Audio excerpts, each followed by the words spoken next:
আমার 4 মাসের বাচ্চাকে কিভাবে আমি স্নান করাই সেটাই তোমাদের সাথে আজকে শেয়ার করব। সাথে আজকে বেটু 4 মাসের ফটোশ্যুটটাও কমপ্লিট করলাম। এর আগে সাবান শ্যাম্পু মাখাইনি, আজকে ফার্স্ট বাবু সাবান মাখবে। একটু তো ভয় করছিলই, কিন্তু সব কিছুই খুব ভালোভাবে করতে পেরেছি। সো হ্যালো এভরিওয়ান, আমার নতুন একটা ভিডিওতে তোমাদের সকলকে অনেক ওয়েলকাম। আশা করছি তোমরা সবাই খুব ভালো আছো। আমি আগের তুলনায় একটু ভালো আছি। কাশিটাও আর হচ্ছে না, গলা ধরাও অনেকটা কমেছে। কোনো রকম কোনো মেডিসিন খাইনি, পুরোটাই ঘরোয়াভাবে ঠিক করেছি। এখন ঘড়িতে ওই 10টা মতন বাজে। আমি কুট্টুকে ওই 10টা থেকে 11টার মধ্যেই স্নান করিয়ে দেওয়ার চেষ্টা করি। কোনো দিন এই সময় ও ঘুমিয়ে পড়ে, সেই দিন একটু লেটই হয়ে যায়। আজকে সকাল 6টায় যা ঘুম থেকে উঠেছে, এখনও পর্যন্ত ঘুমায়নি। মনে তো হচ্ছে শ্যাম্পু করার জন্যে, কুট্টুও খুব এক্সাইটেড। ডক্টরের সাজেস্ট করা শ্যাম্পুই কিনেছি, Cetaphil baby gentle wash and shampoo. এই শ্যাম্পুটার একটা বিশেষ ভালো দিক হচ্ছে তোমরা তোমাদের বেবির স্কিন অ্যান্ড হেয়ার দুটো জায়গাতে অ্যাপ্লাই করতে পারবে। আমি তো এই শ্যাম্পুটা দিয়ে ওর ফেসটাও ভালো করে ক্লিন করে দিই। তোমরা চাইলে তোমাদের বেবির জন্য নিতে পারো, যে কোনো মেডিসিন দোকান বা অনলাইনে পেয়ে যাবে। চুলটা আমার বেবির হতে পারে ঠিকই, কিন্তু আমার অনেক শখের। ডক্টরকে আমি বলেই দিয়েছিলাম যেন উনি একটা ভালো মানের শ্যাম্পু সাজেস্ট করে। শ্যাম্পুটা ভালো করে পুরো মাথায় লাগিয়ে একটা ব্রাশের সাহায্যে হালকা হাতে একটু ম্যাসেজ করে দিচ্ছি। এর ফলে বেটুর মাথায় সমস্ত নোংরাগুলো খুব ভালোভাবে পরিষ্কার হয়ে যাবে। অনেক সময় অতিরিক্ত তেল মাখার কারণে বাচ্চাদের মাথায় ক্যাডেল ক্যাপ হয়ে থাকে। এইভাবে ব্রাশের সাহায্যে হালকা হাতে ম্যাসেজ করলে ক্যাডেল ক্যাপ যদি বাচ্চা থেকেও থাকে, তো সেটা অনায়াসেই উঠে যাবে। তোমরা অনেকেই ক্যাডেল ক্যাপ কি জানো, আবার অনেকেই জানো না।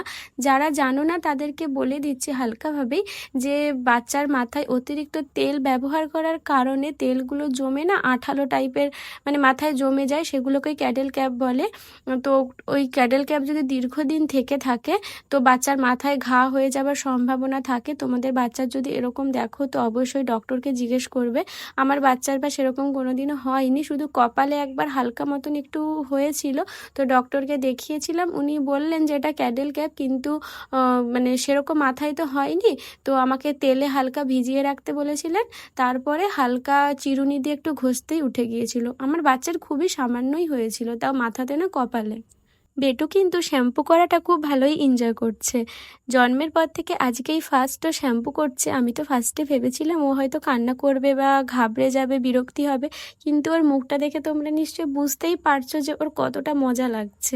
একদম আরাম করে ম্যাসেজ নিচ্ছে। এইভাবে যখন আমি তেল মাখাই, তখন এইভাবেই ও চুপ থাকে।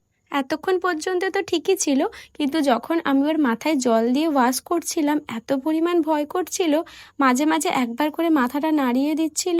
আমার শুধু ভয় করছিল ওর কানে যদি জল ঢুকে যায় তখন কি হবে, কি করে কি করব, এইটুকু একটা ছোট্ট বাচ্চা। ঘাড়টাও ওর এখনও খুব একটা শক্ত হয়নি, মাঝে মধ্যে কিন্তু ঘাড়টা টলটলও করে। তার উপরে ক্যামেরা অন আছে। ক্যামেরা অন করে বাচ্চাকে স্নান করানো বা বাচ্চার কিছু কাজ করানো কি যে কষ্ট, যারা ভিডিও বানায় তারাই একমাত্র জানে। এবার তোমরা অনেকেই হয়তো বলবে, তো ভিডিও করারই বা কী আছে। হ্যাঁ সত্যি, আমার সেরকম কোনো ভিউজও হয় না, বা আমি ভিউজের জন্যও ভিডিও করি না। আগে একটা সময় ভিডিও করতাম, তখন আমার ভালো লাগতো। আর এখন আমি ভিডিও করি, আমি আমার এই প্রতিটা বাচ্চার সাথে বেড়ে ওঠার যে প্রতিটা মুহূর্ত, আমি এগুলো মেমোরেবল করে রাখার জন্যে, যাতে আজ থেকে 10 বছর 20 বছর পর আমার বাচ্চা যখন বড় হবে, বা আমি যখন অনেকটা বুড়ো হয়ে যাব, বুড়ি হয়ে যাব, তখন এই ভিডিওগুলো দেখবো আর ভাববো যে এইভাবে আমি আমার বাচ্চাকে বড় করেছি, একটু একটু করে আমার বাচ্চা এই রকম ছিল, ব্যাস সেই জন্যই, আর কিছু নয়। তাছাড়া আমার বাচ্চা স্নান তো রোজই করে, আর আমি ওকে স্নান করাই। প্রতিদিন তো আর ভিডিও করি না।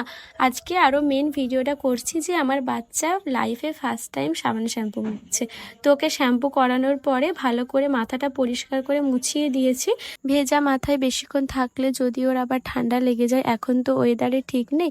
জন্মের পর 15 দিন পর্যন্ত ডাক্তার স্ট্রিক্টলি বারণ করে দিয়েছিল স্নান না করাতে। তো তারপর থেকে 15 দিন, মানে 1 মাস পর্যন্ত পুরো দায়িত্বই আমার মা নিয়েছিল। ওকে তেল মাখানো, ও স্পঞ্জ বাথ দেওয়া বা স্নান করানো, সমস্ত কিছুই, ওকে ওষুধ খাওয়ানো, A to Z। 1 মাস পর্যন্ত আমার টোটালি রেস্ট ছিল, আমি কিছুই করিনি। 1 মাস পর মা বাড়ি চলে যায়, তারপর থেকে এখনও পর্যন্ত সমস্ত কিছু দায়িত্ব আমার ওপরে, আমি সমস্ত কিছু ওর করি। তাছাড়া মাঝখানে আমি 1.5 মাসের মতন আমার গ্রামের বাড়িতে গিয়েছিলাম, মানে আমার শ্বশুর বাড়িতে। তো সেখানে শাশুড়ি ছিল ঠিকই, কিন্তু আমার শাশুড়ি এসব করতে পারেও না, আর আমি অতটা মানে ভরসা করতে পারি না, একমাত্র আমার মাকে ছাড়া। তো আমিই করি, আর আমার খুব ভালোও লাগে আমার বাচ্চারা এসব করতে। তো এখন সোপ আমি ইউজ করিনি, আমি ওর জন্য বডি ওয়াশ নিয়ে এসেছি। তো বডি ওয়াশ দিয়ে ভালো করে ওয়াশ করে দিয়েছি। আর ও কিন্তু স্নান করাটা ভীষণ এনজয় করে। ও শীতকালে হয়েছে, শীতকালে ঠান্ডাতে আমরা স্নান করতে চাই না, আমাদেরই কেমন কষ্ট হয়, কিন্তু আমার বাচ্চাকে আমি দেখেছি ও স্নান করতে ভীষণ পছন্দ করে। তো স্নান করা হয়ে গিয়েছে, ওকে আমি একটু ফিডিংও করিয়ে দিয়েছি। আর এদিকে ওর মানি দেখো ওকে নতুন জামা পরিয়ে দিচ্ছে, কারণ আজকে ওর 4 মান্থের ফটোশ্যুটটা ভাবছি করে নেব, না হলে ভুলে গেলে ও আবার 5 মান্থে পড়ে যাবে, তখন আর হবে না। তো সেরকম কিছুই না, বাড়িতে যা কিছু ছিল সেগুলো দিয়েই মোটামুটিভাবে করেছি।